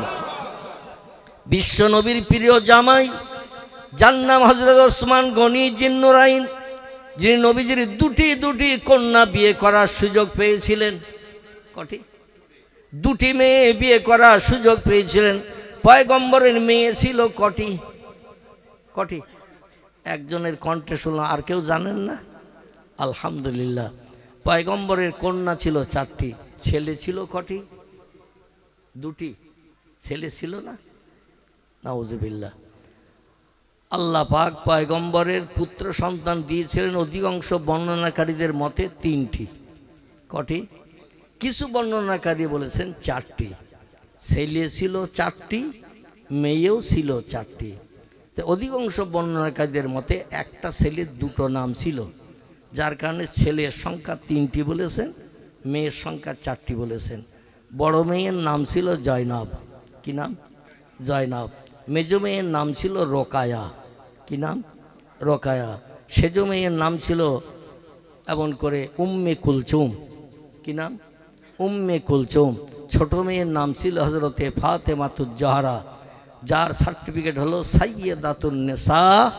তাম পৃথিবীর সকল নারীদের সর্দারিনীর খেতাব পেয়েছিলেন যিনি, আমল কালামের বদৌলতে আল্লাহ পাক তার অনুমতি ছাড়া কোনো মেয়ে জান্নাতে ঢুকতে পারবে না। তাহলে মেয়ে কটা হলো? 4টি। এই 4টি মেয়ের 2টি মেয়ে বিয়ে করার সুযোগ পেয়েছিলেন ওসমান গনি। তাই বলে আপনারা ধারণা করবেন না যে এক শাশুড়ির একটা মেয়ে বিয়ে করেছি, তার পরেরটা দেখতে সুন্দরী। নবী যখন এক পয়টির খাদিজাতুল কোবরার 2টি মেয়ে বিয়ে করেন, তাহলে আমরাও করতে পারি কি? নবী যখন 2টি মেয়ে এক জামার কাছে বিয়ে দিয়েছেন, তাহলে আমরাও এক শাশুড়ির 2টো মেয়ে বিয়ে করতে পারি, এরকম ধারণা নেওয়া যাবে? এরকম ধারণা নেওয়া যাবে না। তো শরীয়তে জায়েজ আছে, একটা মেয়ে মারা গেলে পরে শালি যদি থাকে তারে বিয়ে করা যাবে। যদি স্ত্রী মারা যায় আর যদি তার পরের বোন থাকে, শরীয়তে মারা গেলে বিয়ে করা যাবে। তো একসঙ্গে 2টো মেয়ে বিয়ে করা কোনো পঁয়ত্রিশ শরীয়তে জায়েজ নাই। আমাদের দেশে কিন্তু অনেক নমুনা এরকম আছে, একসঙ্গে 2 মেয়ের বিয়ে করে ঘর সংসার করছে। এ আছে না নাই? আছে। আমি আর নাম বলবো না, তবে একটু খোঁজ নিলে পাবেন। বেশি দূর আমাদের বদরতলার ওই পাশে ধলসিতা গ্রাম আছে না, ওখানে আমি যতটা শুনেছি একজন ব্যক্তি এক পয়তে 2 মেয়ে বিয়ে করে সংসার করেছেন। আবার তিনি হাজী সাহেবও ছিলেন। আর বেশি বলবো না। যাই হোক, তবে স্ত্রী মারা গেলে শরীয়তে শালীকে বিয়ে করা জায়েজ আছে। স্ত্রী থাকা অবস্থায় শালীকে বিয়ে করা শরীয়তে জায়েজ নাই। তো হযরতে জয়নাব, যার নাম বলছিলাম, ইনি শহীদ বরণ করেছিলেন পিতার দেয়া কলেমার দাওয়াত পালন করার কারণে। পিতা কলেমার দাওয়াত দিয়েছিলেন মক্কা নগরীতে, আর তার স্বামীর নাম ছিল আবুল আস। কি নাম বললাম? আবুল আস। এ ছিল শত্রুদের দলে। বলে আমার ঘরে থাকবে, আমার ঘরে খাবে, আমার ঘরে শোবে, আর তোমার বাবার কলেমার আওয়াজ তুলবে, তোমার বাবার কলেমার প্রচার প্রসার করবে। ওটা আমার পক্ষে মেনে নেওয়া সম্ভব না। আমরা যে ধর্মে মতপথে আসি সেটা তোমার মান্য করে চলতে হবে। উনি বললেন ওই ধর্মে থাকলে আমার পরকালে কোটি কোটি বছর জাহান্নামের আগুনে দগ্ধ হতে হবে। এই জন্য আমার বাবা ইসলাম শরীয়তের নিয়ম নীতি মক্কাবাসীদের কাছে প্রচার প্রসার করেছেন, এবং তিনি বলেছেন আল্লাহর কোরআনের কথা, কুলু লা ইলাহা ইল্লাল্লাহ তুফলিহুন। জোরে বলুন একটু আল্লাহু আকবার। আল্লাহ নবীকে আল্লাহ পাক জানিয়ে দিলেন হেরা পর্বতের শিখরে 15 বছর ধরে কঠিন তপস্যা করার পর, কঠিন কান্নাকাটির পর রাত জেগে জেগে ঘুমকে হারাম করে সুবহানাল্লাহ, আলহামদুলিল্লাহ, লা ইলাহা ইল্লাল্লাহর জিকির করতে শুরু করলেন। পয়গম্বর বিবি খাদিজারে বিয়ে করে ঘরে রেখে, লম্বা ঘটনা, আমি সংক্ষেপে একটু তথ্য আপনাদের মগজে ঢোকানোর জন্য একটু তথ্যটা দিতে চাইছি। মা খাদিজার বয়স তখন 40 ছিল, বিশ্বনবীর বয়স তখন 25 ছিল। এই 25 বছরের স্বামী আর 40 বছরের বয়স্কা স্ত্রী পৃথিবীতে পয়গম্বর মোহাম্মদ রাসূলুল্লাহ জীবনে প্রণয় করে বিয়ে করে সংসার যাপন শুরু করেছিলেন। জোরে বলুন একটু সুবহানাল্লাহ। এই জন্য শরীয়তের বিধান আমরা দেখি, যখন কোনো ছেলে বিয়ে দিতে যায়, যে বৌমাটা আসবে আমাদের ছেলের থেকে বয়স যেন 2 বছর কম হয়, 3 বছর কম হয়, কমপক্ষে অন্তত 1 বছর কম হয়, কিংবা বয়স সমান সমান হয়, যেন আমাদের ছেলের থেকে মেয়ের বয়স বেশি না হয়। ঠিক বললাম না ভুল বললাম? ছেলের থেকে মেয়ের বয়স যদি বেশি হয়, দেখবেন মেয়ে দেখতে সুন্দরী, লেখাপড়ায় শিক্ষিতা, পরিবেশ ভালো, বা হাজী সাহেব, সব দিকে ঠিক আছে, কিন্তু মেয়ের বয়স ছেলের থেকে 1 বছর বেশি, বলে বেশি বয়সের মেয়ে নেওয়া যাবে না, পাড়ায় মান সম্মান থাকবে না, ইজ্জত থাকবে না, এই জন্য অনেক সময় ক্যান্সেলও করা হয়। ঠিক কি না? কিন্তু মুসলমানদের জন্য হলো ধর্মীয় শরীয়ত। এই শরীয়তের খেলাফ কাজ করলে আল্লাহ খুশি হবে না খুশি হবে? আল্লাহ অখুশি হবে। কারণ শরীয়তের খেলাফ কাজ করলে আল্লাহ খুশি হবে। শরীয়তে এমন কোনো বাধা বিঘ্ন নাই। মেয়ের বয়স বেশি, ছেলের বয়স কম, ছেলের বয়স বেশি, মেয়ের বয়স কম, এতে বিয়ে শাদীর ব্যাপারে কোনো বাধা বিঘ্ন নাই। জোরে বলুন সুবহানাল্লাহ। মেয়েটা যদি পছন্দ হয়, চেহারা যদি দেখতে ভালো হয়, সে যদি ধর্মীয় আইন কানুন মেনে চলে, কোরআন শরীফ জানে, এবং তার পরিবেশ যদি ভালো হয়, বাপ যদি হাজী সাহেব কিংবা আলেম মাওলানা হয়, কিংবা নামাজি পরেজগার টুপিওয়ালা দাড়িওয়ালা হয়, 1 বছর মেয়ের বয়স বেশি হয়েছে তো কি হয়েছে, এতে শরীয়তে কোনো বাধা বিঘ্ন নাই, বিয়ে দেওয়া যাবে, এতে কোনো নিষিদ্ধকরণ নাই। জোরে বলুন একটু আমিন। পয়গম্বর মোহাম্মদ রাসূলুল্লাহ পৃথিবীর মানুষকে দেখিয়ে দিলেন, স্বামীহারা বিধবারা দুনিয়ায় স্বামীহারা হওয়ার কারণে মরণের দিন পর্যন্ত জীবন যৌবনের জ্বালায় যন্ত্রণায় ছটফট করবে, আর তোমরা তাকে স্ত্রী হিসাবে গ্রহণ করবে না, ওটা শরীয়তের দৃষ্টিকোণ নয়। আমি নবী 25 বছরের যুবক, পূর্বে বিয়ে শাদী না করা সত্ত্বেও প্রথম বিয়ে করলাম 2 বার বিয়ে হওয়া নারীকে এবং 2টি বাচ্চা হওয়া নারীকে। চিল্লাই বলুন একটু সুবহানাল্লাহ। এই জন্য আল্লাহ কোরআনে বলছেন, বিসমিল্লাহির রহমানির রহিম, ইয়া আইয়ুহাল্লাযীনা আমানু কু আনফুসাকুম ওয়া আহলিকুম নারা ওয়াকুদুহান নাসু ওয়াল হিজারাতু আলাইহা মালাইকাতুন গিলাজুন শিদাদুন লা ইয়াসুনাল্লাহা মা আমারাহুম ওয়া ইয়াফআলুনা মা ইউমারুন। জোরে বলুন একটু আল্লাহু আকবার। আল্লাহ বলছেন, ও দুনিয়ার ইমানদার মোমেন মোমেনা নরনারী, শুধু পুরুষকে আল্লাহ বলে নাই, বরং নারী পুরুষ উভয়কে ডেকে বলছেন, ইয়া আইয়ুহাল্লাযীনা আমানু, ও আমার দুনিয়ার ইমানদার মোমেন মোমেনা নরনারী, আমি আল্লাহ আমার না দেখে তোমরা যারা বিশ্বাস করেছ, তাম পৃথিবীর মালিক স্রষ্টা একজন আছে না নাই? আমরা আল্লাহর দেখেছি কেউ কোনোদিন? কিন্তু না দেখে বিশ্বাস করি, এটির নাম হলো ঈমান। কি নাম? আরবিতে একে বলা হয় ঈমান, বাংলায় একে বলা হয় না দেখে বিশ্বাস করা। আল্লাহরে না দেখে বিশ্বাস করি আমরা, এবং আল্লাহর শক্তি ক্ষমতা আমরা দেখেছি কিছু? দেখি নাই। ইন্নাল্লাহা আলা কুল্লি শাইইন কদির। আল্লাহ বলছেন, আমি হলাম সব শক্তির ঊর্ধ্বে। পৃথিবীতে বিজ্ঞান, দর্শন, ইঞ্জিনিয়ার, ডাক্তার, মাস্টার, এইভাবে যত নামি দামি শিক্ষিত উচ্চ শিক্ষিত ব্যক্তি আছে, বিভিন্ন যন্ত্রপাতি মেশিনারি বানিয়ে দুর্জয়কে পরাজয় বরণ করিয়ে দিয়েছে, মানে দুর্জয় কাজকে যারা সহজ করে দিয়েছে, তাই বলে ধারণা করিও না আমার থেকে তাদের শক্তি ক্ষমতা বেশি। ইন্নাল্লাহ, নিশ্চয় আমি আল্লাহ, আলা কুল্লি শাইইন কদির, আমি হলাম সব শক্তির ঊর্ধ্বে। জোরে বলুন আমিন। আচ্ছা, আল্লাহর শক্তি আমরা দৈনন্দিন দেখতে পাই? পাই না, কিন্তু আমরা না দেখে বিশ্বাস করি আল্লাহর উপরে ক্ষমতাবান আর কেউ নাই। আল্লাহ বলছেন কু আনফুসাকুম, তোমরা শোনো, আমি দুটি পরকালে দুটি জায়গা বানিয়েছি। কটি? দুটি জায়গা বানিয়েছি। একটার নাম হলো জান্নাত, বাংলায় যারে স্বর্গ বলা হয়। কি বলা হয়? স্বর্গ। ফার্সি ভাষায় কে বলা হয় বেহেশত, বাংলায় কে বলা হয় স্বর্গ, আরবিতে কে বলা হয় জান্নাত। আর একটির নাম হলো জাহান্নাম, বাংলা ভাষায় যাকে নরকাগ্নি বলা হয়, একে ফার্সি ভাষায় বলা হয় যে ওই জাহান্নাম। কি বলা হয়? জাহান্নাম, অগ্নিকুণ্ড। আল্লাহ বলছেন আমি পরকালে দুটি জায়গা বানিয়েছি, এবং এই দুটি জায়গার অধিবাসী যারা হবে, যারা আমার কোরআনের আইন মান্যতা দিয়ে আমার কোরআনের আইনকে বাস্তব জীবনে রূপদান করে পৃথিবীর জমিনে চলবে, তারা জান্নাতের অধিবাসী হবে। অহম ফিহা খালিদুন, আর যুগ যুগ ধরে তারা জান্নাতের ভিতরে সুখভোগ করতে থাকবে। লা ইয়ামুতু ওয়ালা ইউখরিজ ফিহা। আল্লাহ বলছেন জান্নাতি যারা হবে এদের কোনোদিন জান্নাতের ভিতরে সুখভোগ করতে করতে মরণ কোনো দিন হবে না। কি হবে না? মরণ কোনো দিন হবে না। ওয়ালা ইউখরিজ ফিহা, এবং কোনো ব্যক্তিকে কোনো দিন জান্নাতের সুখ থেকে বাইরে বার করে তাকে 2-10 দিন 20 দিনের জন্য বাইরে বার করে রাখা হবে না। আর বলা হবে না লোকজনের জায়গা ধরছে না, তুই এতদিন সুখভোগ করেছিস, 2-10 দিন একটু বাইরে থাক, পরে আবার তোরে অন্য জায়গায় স্থানান্তরিত করব। এমনটাও হবে না। জোরে বলুন একটু সুবহান। পয়গম্বর মোহাম্মদ রসুল্লাহ বলছেন আমার উম্মতের ভিতরে সব থেকে কম আমলওয়ালা লোক যে লোকটি হবে, যার আমল সৎ কাজ ভালো কাজ 1 শস্য দানা পরিমাণ। কতটা? আরবি ভাষায় একে বলা হয়েছে জাররা। কি বলা হয়েছে? ফামাইয়া আমাল মিসকালা জাররাতিন খায়রা ইয়ারা, আছে না? অমাইয়া আমাল মিসকালা জাররাতিন শাররা ইয়ারা।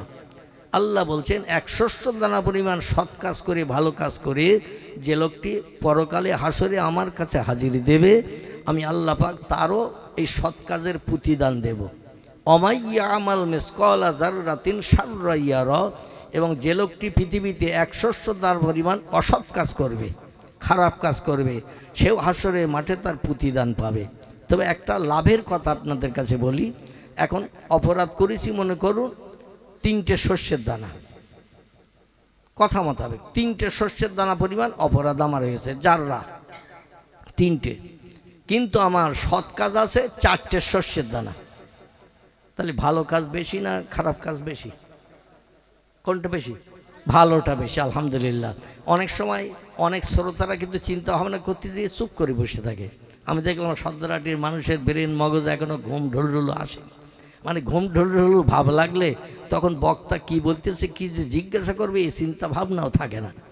অনেক সময় বক্তা বলতে বলতে যখন নেতাজি বলে শ্রোতা শোনে তখন হুজুর পেঁয়াজি বলেছে। বক্তা যদি বলে জ্যোতি বোস, শ্রোতা ঘুম ঢুলঢুলু ভাবে শোনে তক্তকস।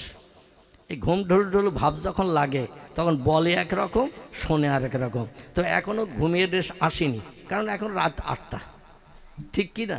অত 10:30 11টা বাজলে তখন ঘুমের রেশ আসে, ঠিক কি না? তখন বলে একরকম, শোনে একরকম। আজকের অবশ্য সেই বিষয়টা ঘটবে না, ঠিক কি না?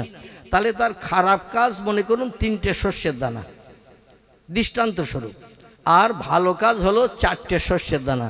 তাহলে ভালো কাজ বেশি না খারাপ কাজ বেশি? ভালো কাজ বেশি। ভালো কাজ বেশির কারণে ওয়াকিমুল ওয়াজনা বিল কিস্তি ওয়ালা তুকসিরুল মিজান। জোরে বলুন আল্লাহু আকবার।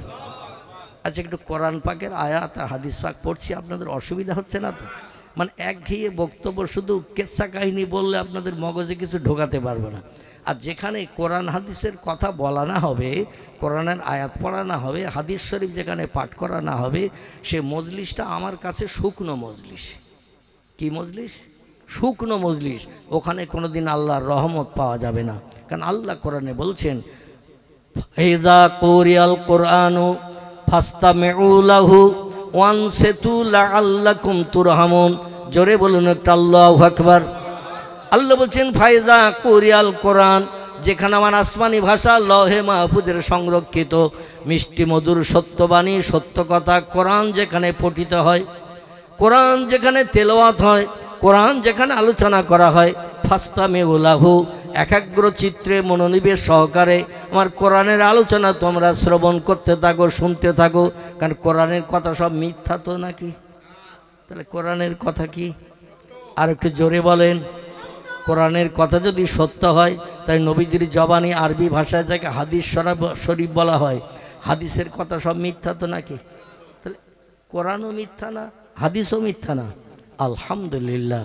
অনেক ব্যক্তি বলে ১,৫০০ বছর আগে লোক ছিল মোহাম্মদ, জীবনে স্কুলে যায়নি, কলেজের চৌকাঠ পার হয়নি, কোনো বিশ্ববিদ্যালয়ের দরজাও দেখতে পায়নি, খাতা কলম দিলে লিখতে পারত না, বই দিলে পড়তে পারত না, কোনো সাহিত্য মোহাম্মদ রচনা করেনি, কোনো কবিতাও আমাদের দেশের কবিদের মতো লিখিনি।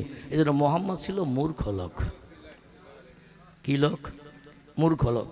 বহু মানুষ বিশ্বনবীর নামে এমন কটূক্তি মন্তব্য করে তথ্য দিয়েছে, ইতিহাসের পৃষ্ঠা লিপিবদ্ধ হয়েছে। জোরে বলুন একটু নাউজুবিল্লাহ। বিশ্বনবী স্কুলে যাননি ঠিকই, তো খাতা কলম দিয়ে লিখতে পারতেন না ঠিকই, রসুল স্কুলের অ্যাটেন্ডেন্সের খাতায় কোনোদিন নাম নথিভুক্ত করতে পারেননি, কারণ সে যুগে কোনো স্কুল টিস্কুল ছিল না। আর বিশেষ করে স্কুলে এই জন্য যেতে পারেনি, জন্মের 6 মাস আগে বাপ হারা হয়েছিলেন। ক মাস? 6 মাস। কোনো বর্ণনাকারীদের মতে সিরাতের কেতাবে 4 মাস বলা হয়েছে, তো অধিকাংশ বর্ণনাকারীদের মতে 6 মাস। নবীজির জন্মের 6 মাস আগে বাপ হারা। এই বাপ হারা হয়ে রসুল পৃথিবীতে জন্ম নিলেন 3 দিন মতান্তরে 7 দিন। বর্ণনাকারীদের মত সিরাতে ইবনে হিশাম, আসাহুস সিয়ার, এমন করে সিরাতে হালাবিয়া, সিরাতুন নবী, এমন করে সিরাতে মোস্তফা, বিশ্ব নবীর বিভিন্ন জীবনী গ্রন্থে লেখকেরা লিখেছেন রসুলে পাক জন্মের 3 দিন মতান্তরে 7 দিন। তো অধিকাংশ বর্ণনাকারীদের মতে 7 দিন। কদিন? 7 দিনের দিন মায়ের কোলে আর তিনি থাকতে পারেননি। মক্কা নগরীর প্রথা মোতাবেক বিশ্বনবী মোহাম্মদ রসুল্লাহ দেশের মানুষেরা ভালোবাসা শিক্ষার জন্য বাচ্চা জন্ম নিলে বাইরে বিদেশে পাঠাতেন। মক্কা থেকে 100 কিলোমিটারের মতো দূর। কতটা বললাম? 100 কিলোমিটারের মতো দূর। এই জায়গাটির নাম ছিল তায়েফ। কি নাম বললাম? তায়েফ। মক্কা নগরী থেকে বর্তমান 100 কিলোমিটারের মতো দূর, 2-5 কিলোমিটার কম বেশি হতে পারে। এই জায়গায় অধিকাংশ মক্কাবাসীরা ছেলে হলে পাঠিয়ে দিত সেখানে, কারণ ওদের ভাষা ছিল ভালো। আমাদের আর আঙ্গা ভাষা দুটোর ভিতরে কোনটা সাধু ভাষার, কোনটা চলিত ভাষা? আমাদের। আচ্ছা, তুই আর আপনি, এ ভাষার ভিতরে কোনটা সাধু, কোনটা চলিত? তুই আর আপনি। এই রকম ভালো সাধু ভাষা তায়েফের মানুষেরা ব্যবহার করত। মক্কা নগরীর মানুষেরা ছিল অজ্ঞ, মূর্খ, জাহিলিয়াত যুগের মানুষ। এই জন্য তারা ভালো ভাষা ব্যবহার করতো না। আঙ্গা তঙ্গা বলি কাজ মিটাতো, এই তুই বলি ডাকাডাকি করতো। তাই ভালোবাসা শিক্ষা দেওয়ার জন্য মা আমিনা নিজের 7 দিনের বাচ্চাকে মা হালিমাতু সাদিয়ার কাছে তুলে দিয়েছিলেন। জোরে বলুন সুবহানাল্লাহ। রসুল সেখানে লালিত পালিত হয়েছিলেন কম বেশি 4 বছরের মতো। ক বছর? 4 বছর বাবার ভিটে আর আসতে পারেননি, ওখানেই থাকতেন তিনি। মাঝে মধ্যে হালিমার সঙ্গে করে নিয়ে এসে মায়ের সঙ্গে দেখা করিয়ে আবার নিয়ে চলে যেতেন, মানে এখানে রাখতেন না, দুধ পান করাতেন। পয়গম্বর মোহাম্মদ রসুল আদর্শ ছিল যে স্তনে প্রথম একবার মুখ দিয়েছেন ওই স্তন ছাড়া অন্য স্তনে 4 বছরের ভিতরে একবারও মুখ দেননি। জোরে বলুন সুবহানাল্লাহ। পয়গম্বর মোহাম্মদ রসুল্লাহকে জিজ্ঞাসাবাদ করা হয়েছিল পরবর্তীতে যে মা হালিমার তো স্তন 2টা স্তন দুধে ভরা, কিন্তু আপনি একটা স্তন কেন টানতেন? বলতে হালিমার আর একটা বাচ্চা ছিল, তার নাম ছিল আব্দুল্লাহ। কি নাম? আব্দুল্লাহ। আমি ওই স্তনে মুখ দিয়ে যে দুধ পান করি, আব্দুল্লাহ দুধ আমার খাওয়া হয়ে যাবে, আল্লাহর দরবারে হাসরে আসামির কাঠগড়ায় দাঁড়াতে হবে, পরের হক নষ্ট করেছি আমি। এই জন্য আমি মোহাম্মদ রসুল্লাহ একটা স্তনে যতটা দুধ পেতাম ততটা পান করে আমি খুশি থাকতাম, অপর স্তনে মুখ দিতাম না। আর আমাদের বাচ্চারা দেখবেন মায়ের স্তনে যখন দুধ পান করে একটা খায় আর একটা হাত দিয়ে ঢেকে রেখে দেয়। এ ঠিক বললাম না ভুল বললাম? আর একটা কিন্তু হাত দিয়ে ঢেকে দেয়, মানে ওটা যেন কেউ দখল না করে। আমাদের বাচ্চারা একটা খায় আর একটা হাত দিয়ে ঢেকে রেখে দেয়, মানে ওটা যেন কেউ দখল না করে, ওটা যেন কেউ হাত না দেয়। এটা যখন দুধ পাবো না তখন ওটা আবার অ্যাকশান করব। ঠিক না ভুল? এই জন্য আল্লাহ বলেছেন ওয়াইন্নাকা লাআলা খুলুকিন আযীম, আমি আপনাকে সৃষ্টির ভিতরে সর্বসেরা করে পাঠিয়েছি। আপনার আদর্শ, চরিত্র, ব্যবহার, আখলাকে পৃথিবীর কোনো মানুষ শস্য দানা পরিমাণ দোষ ধরতে পারবে না। জোরে বলুন আলহামদুলিল্লাহ। আমার ভাইরা, আমি যেটা আপনাদের কাছে বলতে চাচ্ছিলাম, এই 4 বছর মা হালিমার ঘরে থাকার পরে পয়গম্বর মোহাম্মদ রসুল্লাহ একদিন মাঠে উট ভাড়া দুম্বা চড়াতে গিয়েছিলেন। তিনি হালিমা যেতে দিতে চাননি, কিন্তু রসুল বললেন আমার দুধ ভাই আবদুল্লাহ মাঠে বকরি চড়িয়ে ভেড়া চড়িয়ে নিয়ে আসবে, আর সেই ভেড়ার দুধ দহন করে আমারে খেতে দেবেন, আমি খেয়ে পেট তাজা করব। আর ভাই আবদুল্লাহ কষ্ট করে উট ভেড়া দুম্বা চড়িয়ে নিয়ে আসবে, আর আমি ঘরে বসে বসে খাবো। লা আহাব্বু ইয়া উম্মি, আমি ওটা পছন্দ করি না। জোরে বলুন সুবহানাল্লাহ। আমাকেও যেতে দিতে হবে ভাইয়ের সঙ্গে মাঠে উট ভাড়া দুম্বা চড়াতে, যদি না দেন আমি উট ভাড়া দুম্বার দুধ আর খাবো না। জোরে বলুন সুবহানাল্লাহ। হালিমা বলেন একই বিপদে পড়েছি, আমিনার কাছ থেকে নিয়ে এসেছি তার একটা ছেলে, স্বামীহারা বিধবা, বাচ্চা কাচ্চা হওয়ার লাইন নাই। আর আমিনা নিজেই ওয়াদা করেছেন যতদিন আল্লাহ হায়াতে বাঁচিয়ে রাখবেন আমি দ্বিতীয় বিয়ে আর করব না, আর দ্বিতীয় বিয়ে করব না, এই পণ করেছিলেন তিনি। কিন্তু বিয়ের মানে কমাস বলবো 6 মাসের মতো হলো। বিয়ে হয়েছিল রজব মাসের 6 তারিখের দিনগত রাত। কত বললাম? সিরাত ইবনে হিশাম বিশ্বনবীর জীবনী গ্রন্থে, এমনকি আর রাহিকুল মকতুম বিশ্বনবীর জীবনী গ্রন্থ, মোহরাঙ্কিত স্বর্গীয় সুধা এই বইটির নাম, বাংলা নাম, আর আরবি নাম হলো আর রাহিকুল মকতুম।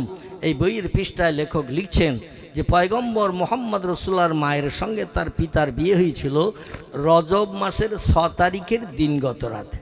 কত বললাম?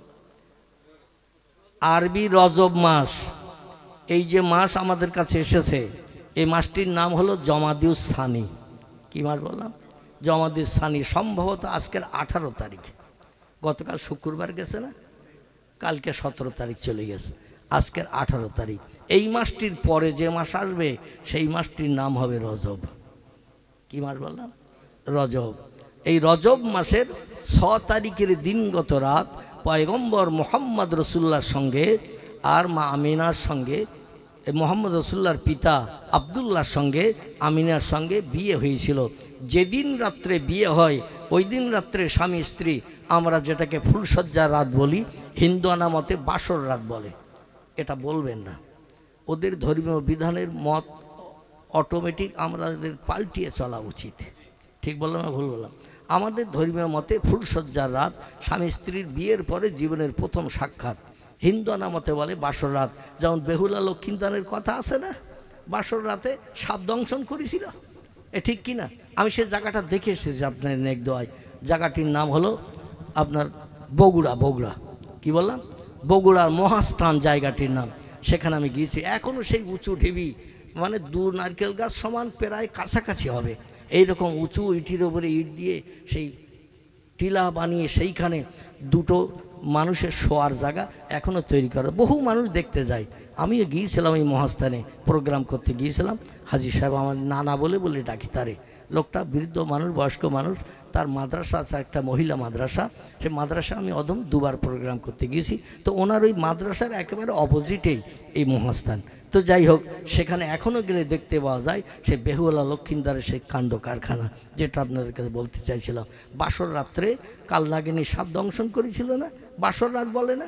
আমরা ওটা বাসর রাত বলবো না, আমরা ওটা বলবো ফুলসজ্জার রাত। যেদিন প্রথম বিয়ে হলো রজব মাসের 6 তারিখের দিনগত রাত, এশার নামাজ বাদ, এশার নামাজের পরে ওই দিন অনুষ্ঠান শেষের পরে স্বামী স্ত্রী এক জায়গায় একত্রিত হলেন। সেদিন স্বামী স্ত্রী মিলনের কারণে আল্লাহ পাক প্রথম দিনেই সন্তান মায়ের উদরে জন্মগ্রহণ করিয়েছিলেন। জোরে বলুন সুবহানাল্লাহ। আমার ভাইরা, ঐতিহাসিকেরা ইতিহাসে লিখেছেন এই রজব মাসের 6 তারিখের দিনগত রাত বিশ্বনবী মোহাম্মদ রসুল্লাহ পিতার কপাল থেকে নূরে মোহাম্মদ এটা মামিনার রেহেমের ভিতরে ঢুকে গিয়েছিল। জোরে বলুন একটু সুবহানাল্লাহ। এতদিন মক্কার মেয়েরা এবং পার্শ্ববর্তী এলাকার মেয়েরা আবদুল্লাহকে খুঁজে খুঁজে বেড়াতো। কোথায় আবদুল্লাহ? রাস্তাঘাটে পথে ঘুরে বেড়ায়, ওকে একটু দেখতে হবে। কারণ মাঝে মাঝে ওর কপালে বিদ্যুতের মতো চমক দিয়ে দিয়ে নূরে মোহাম্মদী জ্বলে উঠত। কিন্তু যেদিন বিয়ে হয়ে গেল সেদিন থেকে আর নূরে মোহাম্মদের চমক আব্দুল্লাহর কপালে জ্বলে না, মামিনা রেহেমের থলিতে ঢুকে গেছে। জোরে বলুন সুবহানাল্লাহ। হিসাব করলে দেখা যায় রজব মাসের 6 তারিখের দিনগত রাত থেকে নিয়ে রবিউল আউয়াল মাসের 12 তারিখ হিসাব করলে কত হয় আমি একটু বলি, আপনারা গোনেন। রজব, শাবান, শাওয়াল, রজব, শাবান, রমজান, শাওয়াল, জিলকদ, জিলহজ, মুহররম, সফর, রবিউল আউয়াল, কত হলো? 9 মাস। এই 9 মাস পুরো হয় নাই। রবিউল আউয়ালের 12 তারিখ আর এদিকে রজবের 6 তারিখ। রজবে 6 দিন ঢুকিয়ে দিলে রবিউল আউয়ালে আর কদিন থাকবে? রবিউল আউয়ালের 12 থেকে 6 দিন কেটে নিয়ে রজবে ঢুকিয়ে রজব পুরো করলাম। তাহলে রজব হলো, এমন করে শাবান হলো, রমজান হলো, শাওয়াল হলো, জিলকদ হলো, জিলহজ হলো, মুহররম হলো, সফর হলো, কত হলো? 8 মাস হলো। আর ওদিকে 12 থেকে 6 দিন কেটে নিয়েছে রজবে ঢুকিয়ে দিয়েছে, তাহলে কদিন থাকলো? 6 দিন। তাহলে এবার মোট কদিন হলো? হ্যাঁ, আলহামদুলিল্লাহ, এইটা হলো 8 মাস 6 দিন। আমাদের দেশে একটা মেয়েলি প্রবাদ আছে, বেটা ছেলেরাও সেটা বিশ্বাস করে চলে। সেটি হলো বাচ্চা মায়ের পেটে থাকে 10 মাস 10 দিন। এই বলে না সর্দারাটি বোধহয় বলে না, লাইন থাকার কারণে নাকি আমাদের দিঘির পাড়ে বলে, কিন্তু বাচ্চা মায়ের পেটে থাকে 10 মাস 10 দিন। এটা মেয়েরা বলে আর ছেলেরা সেটাই মুখস্থ করে নিয়েছে। দেখবেন অনেক বক্তাও তত্ত্ব দিতে যেয়ে বলে 10 মাস 10 দিন মায়ের পেটের বাচ্চা ভূমিষ্ঠ হয়েছে, এ বলে না, অনেক বক্তাও বলে, কিন্তু হিসাব করে না। আল্লাহর কোরআনে তফসিরের কিতাবে লেখকেরা লিখেছেন, তফসিরে রুহুল বায়ান, তফসিরে মাওজিহুল কোরআন, তফসিরে বায়ানুল কোরআন, তফসিরে বাইজাবি, তফসিরে কাশাফ, এমন করে তফসিরে বি জালালুল কোরআন, বিভিন্ন তফসিরের কিতাবে লেখকেরা লিখেছেন বাচ্চা মায়ের পেটে থাকে 280 দিন। কদিন? 280 দিন। এবার আমি আপনাদের কাছে জিজ্ঞাসাবাদ করি, 10 মাস 10 দিন হলে মায়ের পেটে থাকবে কদিন? 10 মাস হলে 30 দিন করে মাস ধরে, 30 10 300, আর 10 ধরলে 310। কিন্তু তফসির কারকেরা বলছেন মায়ের পেটে বাচ্চা থাকে 280 দিন। দুনিয়ার বিজ্ঞানীরাও একমত, বিজ্ঞানীরাও কোরআনের তফসিরের ব্যাখ্যাকারীদের ব্যাখ্যায় একমত দিয়েছেন। বাচ্চা মায়ের পেটে থাকে 280 দিন। 30 দিন করে হলে 3 9 কত হয়? 9 মাস। 3 9 27, আর 10 দিন ধরলে 9 মাস 10 দিন হয়। এটা বিজ্ঞানীরাও একমত, কোরআনের তফসিরও একমত। আর আল্লাহর কোরআনের ভিতরে আল্লাহ তথ্য জানিয়ে দিয়েছেন বাচ্চা মায়ের পেটে 10 মাস 10 দিন থাকে না, মায়ের পেটে থাকে 9 মাস 10 দিন। কদিন? 9 মাস 10 দিন স্বাভাবিক নিয়মে বাচ্চা পৃথিবীতে ভূমিষ্ঠ হয়। কিন্তু আমরা হিসাব রাখি ঠিক, বলতে যে 1 মাস বাড়িয়ে বলি। হিসাব রাখি ঠিক, 9 মাস পেরিয়ে গেলে প্রসূতির দিকে বাড়ির গার্জেন, মা, চাচি, দাদি, এরা সবাই খেয়াল রাখে 9 মাস পেরিয়ে গেছে, বাচ্চা হবে 2-4 দিনের ভিতরে।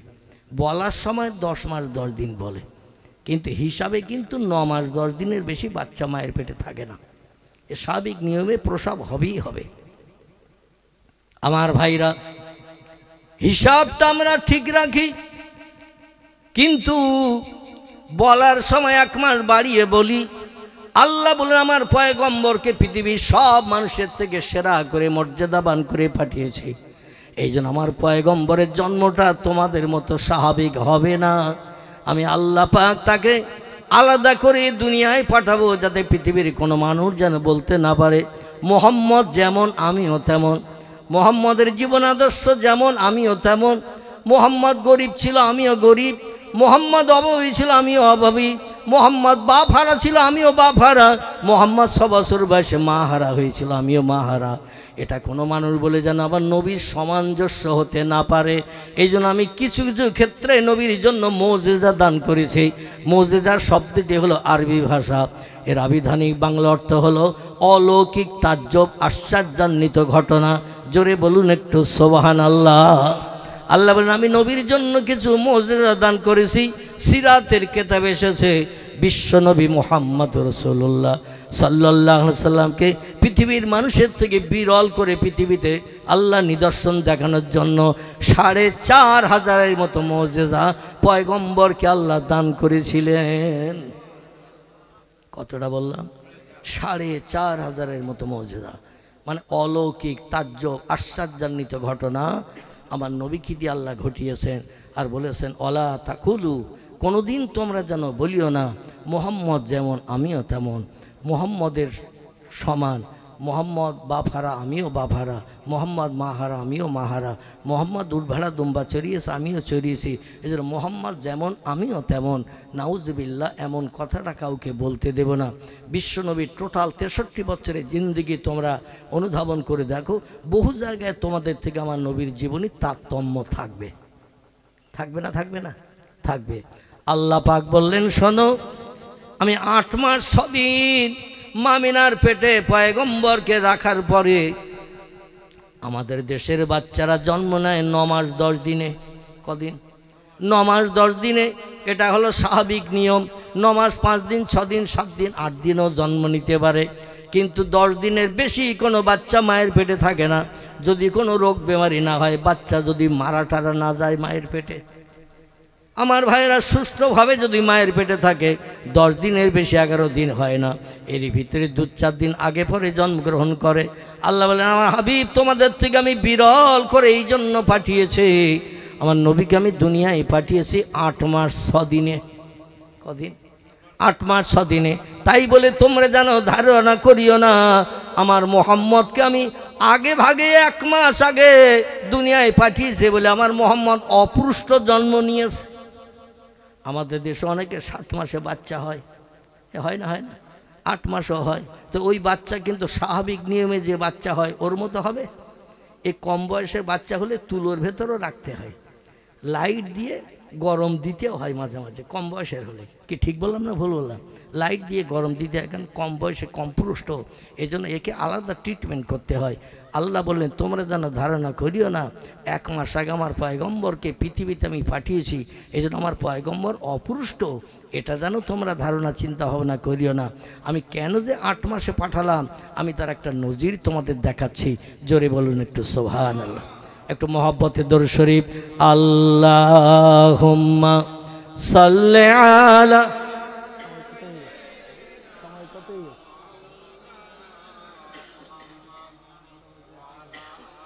আল্লাহু আকবার।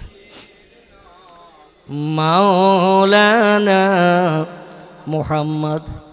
বেয়াদবি মাফ করবেন, আমার একটু যেতে হবে সেই শরীফনগরের কাছাকাছি বিবিপুরে। আমার এখানে বক্তৃতার টাইম ছিল 7:30 থেকে 8:30, 9:45 বা 9টা পর্যন্ত, কিন্তু আমাকে স্টেজে বসতে 8টা 5-10 হয়ে গেছে, 9টা বেজে গেছে। আমার আবার সেখানে 10টায় জাস্ট 10টায় টাইমে দিয়েছে, এখান থেকে নামতে হবে, বেরোতে হবে, রাস্তায় যেতে হবে। যার কারণে বিশ্বনবী মোহাম্মদ রাসূলুল্লাহর তথ্যটা আমি আর পরিবেশন করতে পারছি না। আমি আরও 1-1.5 ঘন্টা 2 ঘন্টা বললে আপনারা উঠতেন না, কিন্তু সময় সংক্ষেপের কারণে, মানে টাইম টেবিলে একটু গড়বড় হওয়ার কারণে আমি বাধ্য হয়ে শেষ করতে বাধ্য হচ্ছি আর কি। তবু একটা ছোট্ট তথ্য আপনাদের কাছে দেই 2-5 মিনিটের জন্য। তথ্যটি হলো এই যে পয়গম্বর মুহাম্মদ রাসূলুল্লাহ সাল্লাল্লাহু আলাইহি সাল্লামের আম্মা জান হযরতে আমিনা যখন বিশ্ব নবীকে পেটের ভিতরে পরিপূর্ণ রেখে দিয়েছেন, ওই সময় পয়গম্বর মুহাম্মদ রাসূলুল্লাহর মা ওনার ঘর থেকে জমজম কুবিয়ে পানি আনতে যেতেন। কিসে? আচ্ছা হাজি সাহেব কে কে আছেন একটু হাত তোলেন তো দেখি। আল্লাহু আকবার। আচ্ছা আমার সঙ্গে যিনি হজ পাক করতে গিয়েছিলেন আপনাদের ওয়াহিদ বক্স সাহেব, উনি বেঁচে আছেন না মারা গেছেন? বেঁচে আসতে, ও লোকটাও আজকে আমার সঙ্গে, হ্যাঁ আল্লাহু আকবার, আমার সঙ্গে হজ পাকে গিয়েছিলেন। আমি 45 দিনের মতো ওনাকে নিয়ে হজের সমস্ত আরকান আহকাম পালন করিয়েছিলাম। আমার মনে মনে ইচ্ছা হচ্ছিল যে নিশ্চয়ই উনি আসবেন এবং অনেক দিন পরে ওনার সঙ্গে দেখা হবে, কারণ আমার হজের সফরের সাথী। তো যাই হোক, অসুস্থতে আছেন, আল্লাহ কঠিন রোগ থেকে শেফাই কুল্লিয়া দিয়ে সুস্থতা দান করুন, সকলে বলুন আমিন। এবং আল্লাহ পাক যদি ওই রোগী ওই অসুস্থতায় মৃত্যুদান করেন, ইমানি হালাতে আল্লাহ পাক তাকে দুনিয়া থেকে উঠিয়ে নিয়ে আমাদেরও যেতে হবে না, হবে না? আমাদেরও যেতে হবে। এই ইমানি হালাতে আল্লাহ পাক বিদায় করিয়ে হাসরের মাঠে হাজিদের দলে দলভুক্ত করিয়ে নূরের টুপি মাথায় দিয়ে আল্লাহ যেন তার জান্নাত হালাল বানান, সকলে বলুন আমিন। যেটা আমি বলতে চাচ্ছিলাম, মামিনার পেটের ভিতরে মোহাম্মদ রসুল্লাহ আছেন, বিশ্বনবী মোহাম্মদ রসুল্লাহ সাল্লাল্লাহু আলাইহি সাল্লামের আম্মাজান থাকতেন মক্কার অধিবাসী বিশ্বনবীর চাচারা, কারবা নাম হারেস, কারবা নাম মোকাবেম, কারবা নাম হামজা, কারবা নাম আব্বাস, কারবা নাম আবু তালেব, কারবা নাম আবুল আহাব, কারবা নাম আবদুল্লাহ। এই আমার দিকে লক্ষ্য করেন, এই কয়জন ভাইদের ঘর ছিল। মক্কার কাবা শরীফের পূর্ব দিকে একটা সাদা চাতোয়াল আছে, ইতালিয়ান শ্বেত পাথরের চাতোয়াল। হাজি সাহেব যারা হজ করেছেন দেখে এসেছেন, এই জন্য আমি হাজিদের একটু হাত তুলতে বলছিলাম। কারণ কাবা শরীফের পূর্ব দিকে একটা সাদা পাথরের চাতোয়াল আছে। আমার পায়ের ধাপের 255 ধাপের রাস্তা। কতটা বললাম? আমি পায়ের ধাপ মেপে গুনেছি, কারণ ওখানে তো ফিতে ফেলে মাপা যাবে না, আর ফিতে ফেলে মাপলেই কিন্তু ডাল রুটি খেতে হবে, মানে জেলখানায় যেতে হবে। এই মাপামাপি করছি, বোমাটাও মারবি নাকি? এই জন্য নিজের ব্রেন মগজ ঘুলিয়ে আমি একটু মেপেছিলাম। 255 ধাপের রাস্তা। কাবা শরীফের চাতোয়ালটা টোটাল এরিয়াটা হলো আমার পায়ের ধাপের 730 ধাপের রাস্তা।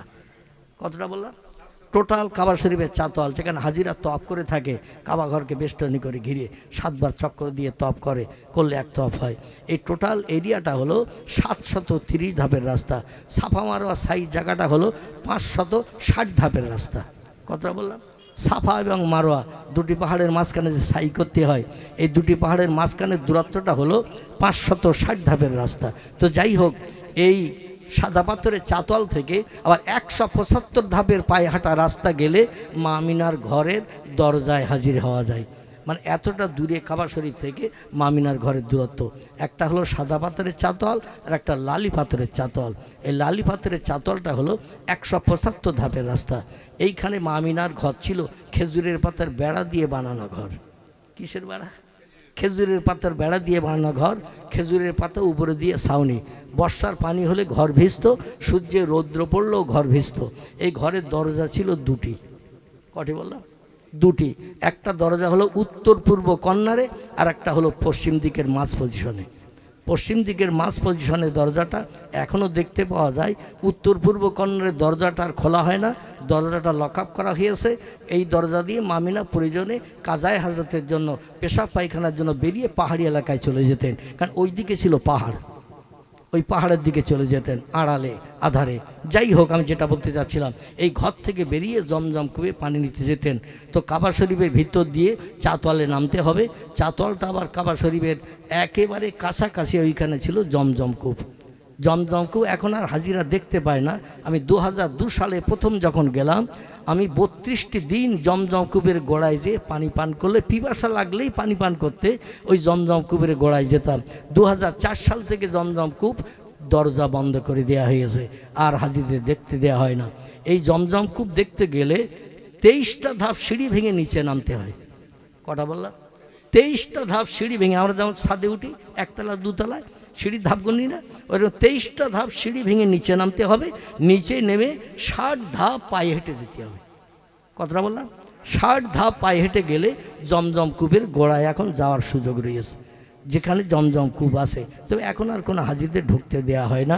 2002 সালে আমি যখন প্রথম হজ পাকে গিয়েছিলাম, আল্লাহ পাক নসিব করেছিল দেখার। 32 দিন পিপাসা লাগলেই ওই কুয়ার গোড়ায় যেতাম, যে পানি পান করতাম। যাই হোক, এই কুয়াটা ছিল তখন ফাঁকা জায়গা। এখন টোটাল এই কাবা শরীফ চাতোয়ালে ছাদ দিয়ে বেষ্টনী করা আছে। মানুষ যা তপ করে কাবা শরীফ সব ছাদের উপরে ঘরে, কিন্তু তলায় ফাঁকা জায়গা। এই যেমন সামেয়ানা করেছেন, ফাঁকায় বসে আছে, উপরে সামেয়ানা, এইরকম ছাদ দেওয়া রয়েছে টোটাল কাবা শরীফের চাতোয়ালটা। আমার ভাইরা, এই চাতোয়ালের এখানে মামিনা পানি আনতে আসতেন। আর দেশের মানুষদেরও একটা পানির ব্যবস্থা এখনও পর্যন্ত 1450 বছর হয়ে গেছে, একটা টিউবওয়েল নেই, একটা ডিপ টয়েল নেই, একটা পুকুর নেই, খাল নেই, ডোবা নেই, পানির কোনো ব্যবস্থা নেই।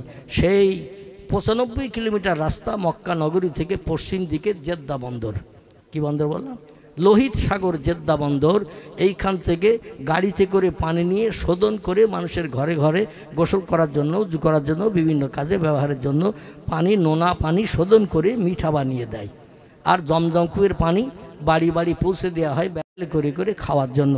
এই জমজম কুবে দেশের মানুষরাও পানি নিতে যেত, মামিনাও পানি নিতে যেতেন এই ঘর থেকে বেরিয়ে। তো মামিনা যখন যেতেন, আল্লাহ জিবরিলকে ডেকে বলতেন, জিবরিল, দেশের মেয়েরা পানি নিতে আসে, বালতি দড়ি ফেলে দিয়ে পানি বালতি দড়ি নাড়া দিয়ে ভরে টেনে টেনে তোলে হ্যাট হয়ে। দেখবেন নামাজে রুকুতে যেমন যায়, রুকুতে গেলে যেমন হ্যাট হতে হয়, ওরা হ্যাট হয়ে পানি ভরে বালতি ধরে টেনে তোলে, তুলে ওরা মশক ভর্তি করে, কলস ভর্তি করে। তখন যে জিনিসপত্র ছিল পানি ভরার জন্য, মামিনাও কলসি কাকে করে নিয়ে যেতেন। আর আল্লাহ ডেকে বলতেন, জিবরিল একটু তাড়াতাড়ি যাও, আমার মোহাম্মদ রসুল্লাহ আমিনার পেটে আছে। আর মামিনা যদি হ্যাট হয়ে ওই বালতি ভরে পানি তুলতে যায়, আমার মোহাম্মদের কষ্ট হবে, আমার নবীর কষ্ট হবে। আমি আল্লাহ পছন্দ করি না। আমি আল্লাহ যাকে খুলুকিন আজিম করে বানিয়েছি, সমস্ত সৃষ্টির সেরা করে জানে বানিয়েছি, আর মায়ের পেটের ভিতরে থাকবে, আমি না হ্যাট হয়ে বালতি টেনে টেনে পানি তুলবে, আর এই পানি তুলতে কষ্ট হবে মামিনার, আমার নবীরও পেটের ভিতরে কষ্ট হবে। এ জিবরিল তাড়াতাড়ি যা, তুই মক্কা নগরীতে যা, ইজহাবেলার দুনিয়া, তাড়াতাড়ি করে পৃথিবীতে যা। মামিনা পানি নিতে এসেছে, তাড়াতাড়ি করে কুয়ার কাছে যে তোর ডানা দিয়ে একটু ঝাপটা মেরে দে, পানি ঘুরতে থাকবে, ঘুরতে ঘুরতে কানাকানি পানি উঠে যাবে। মামিনার যেন বালতি দড়ি ফেলে দিতে না হয়, আর পানি যেন তুলতে না হয়। মামিনা কেবল কলসি ডুবিয়ে নিয়ে পানি নিয়ে চলে যাবে, যেখানকার পানি আবার সেখানেই চলে যাবে। জোরে বলুন একটু সুবহানাল্লাহ, নারায়ে তাকবীর। আমা আলাইনা ইল্লাল বালাগ। অসমাপ্ত বক্তৃতা এখানে শেষ করলাম। আপনারা কম বেশি জানেন আমি দীর্ঘ 3 বছর অসুস্থ ছিলাম, কম বেশি জানেন দীর্ঘ 3 বছর অসুস্থ ছিলাম। গত 18ই জানুয়ারি এই 2024 আমার অপারেশন হয়েছে RN টেগর হসপিটালে। তো সেখান থেকে অপারেশনের পরে আমি গত কার্তিক মাসে